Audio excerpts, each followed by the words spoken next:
Bien amigos, estamos con Washington Ceballos, congresista, presidente de la Comisión de Pueblos Indígenas y Medio Ambiente.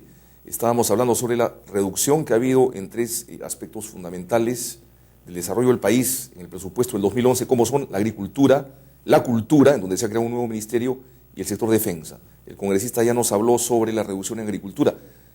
Comentemos ahora, congresista, las reducciones que han habido en los sectores de cultura y defensa, por favor. Fíjese, en cultura ha habido mucha expectativa con la creación del Ministerio de Cultura, ¿no? Y realmente se necesita promover, porque tenemos mucho potencial, muchos recursos, pero hay que avanzar mucho más en este tema. Sin embargo, presupuestalmente hablando, esperábamos que siendo un nuevo ministerio podía haber empezado con un presupuesto que por lo menos le permita sentar las bases de lo que será en adelante este ministerio, ¿no?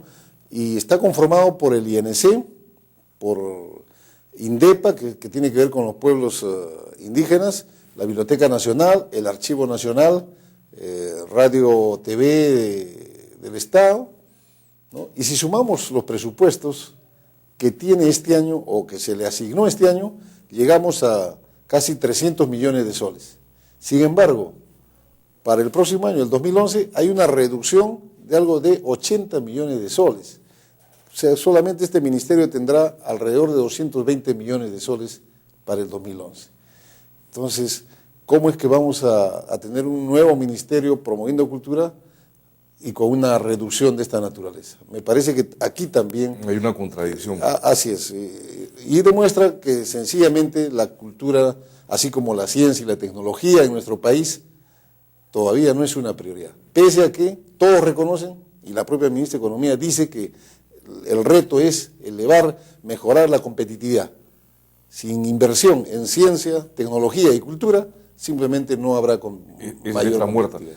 Y yo quería preguntarle, y es un tema que tiene que ver con, digamos, lo que es también la comisión que usted preside, porque en cierta forma, entiendo yo, en todo caso corríjame si estoy equivocado, digamos, preservar, digamos, todo el bagaje cultural de las comunidades nativas en la selva, andinas, por supuesto, forma parte también de nuestra cultura, ¿no? Sí, porque somos ciertamente un país pluricultural, multilingüe, y son los sectores, ¿no?, andinos, amazónicos, en general los pueblos indígenas, los que continúan reclamando no privilegios, ¿sí?, por lo menos igualdad de condiciones y respeto de derechos respecto a los demás ciudadanos, ¿no? Por ejemplo, el estudio y la investigación antropológica, vamos a decir, de tribus en la selva, o de comunidades andinas, digamos, que supongamos que se quiere investigar e indagar más sobre su cosmovisión, sobre el mundo andino. El Estado lamentablemente no tiene... ¿Debiera esa ser función del Ministerio de Cultura? Por supuesto que sí.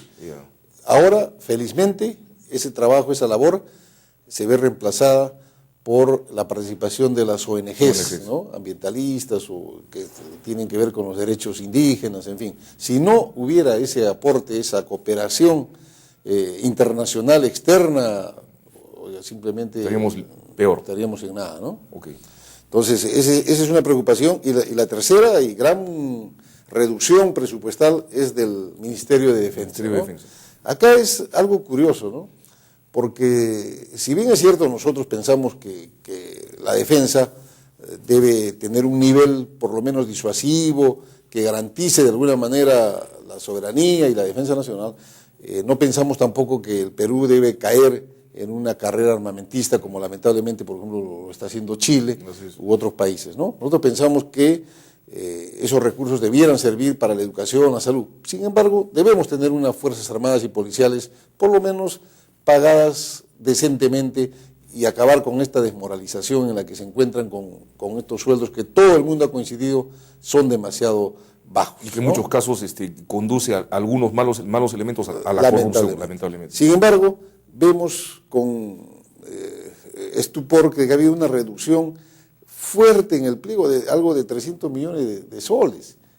Y la pregunta es entonces, ¿cómo es que se ha anunciado y comprometido un incremento de remuneraciones a militares y policías? Incluso hay un cuadro que señala el cronograma, ¿no?, que en 6 armadas o en 6 tramos se producirá este aumento hasta llegar a nivelar de alguna manera a estos Alan García habló, creo que en 5 años podía duplicarse el sueldo, ¿no es cierto? Esa es la meta. Esa es la meta. Pero lo que no se entiende y no está claro es dónde está el aumento, porque al parecer lo que se pretende es financiar estos aumentos eliminando la llamada cédula viva que tienen militares y policías, ¿no? Y a nosotros nos parece que si se quiere hacer una reforma de las pensiones, es lícito y el Estado está en la potestad de hacerlo, pero no puede hacerlo con un artículo en una ley que tiene naturaleza anual.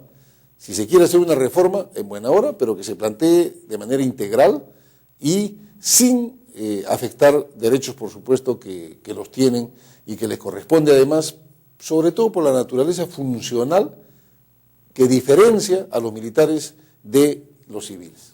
Ok, congresista, no puedo dejar de preguntarle sobre un tema vinculado necesariamente a Moquegua, el proyecto minero Quellaveco. Hay un tema ahí de más de 40.000 hectáreas de cultivo que serían afectadas por la resolución de la Autoridad Nacional del Agua que otorga al proyecto minero Quellaveco de la minera Anglo American. Esto lo denunció Alex Sousa, presidente del Frente de Defensa de los Intereses de Moquegua, FREDIM. El dirigente señaló que esperarán al martes en que sostendrán una nueva reunión con el primer Javier Velázquez Quesquén. Si no hay posibilidades de revocar la disposición, emprenderán una serie de protestas. ¿Qué nos puede comentar, congresista, sobre ello? Bueno, lo real y concreto, efectivamente, hay una resolución de la Autoridad Nacional del Agua, 544, dada hace pocas semanas, donde levanta la reserva de agua que estaba destinada para un proyecto, un viejo sueño y aspiración de la región Moquegua, como es el proyecto especial Pasto Grande, ¿no? Y sobre todo en su segunda etapa, que tiene como meta irrigar las lomas de Hilo, en la provincia de Hilo. Entonces, al levantar las reservas que están destinadas para esta ampliación de frontera agrícola, se estaría destinando estas reservas de recurso hídrico para el proyecto minero de Quellaveco.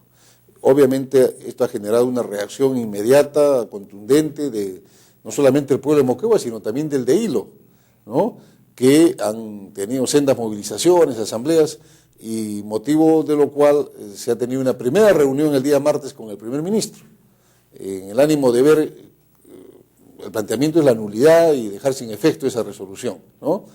Y no necesariamente es que la población está diciendo no al proyecto de Quellaveco, sino que, como corresponde a todo proyecto, si requiere de agua, pues tiene que buscar alternativas que no afecten a otra actividad como es la agricultura en este caso, y a la propia población, porque Hilo es una ciudad que ha avanzado mucho, pero que tiene un gran problema, el agua. Hay zonas en Hilo, sobre todo de asentamientos humanos, en donde tienen agua pues algunos días y por horas. Imagínate, si no hemos resuelto el problema, la prioridad fundamental es la población, luego la agricultura y luego será la minería, ¿no? Entonces, creo que este es un tema que felizmente todavía está en la etapa de diálogo, y eso es bueno.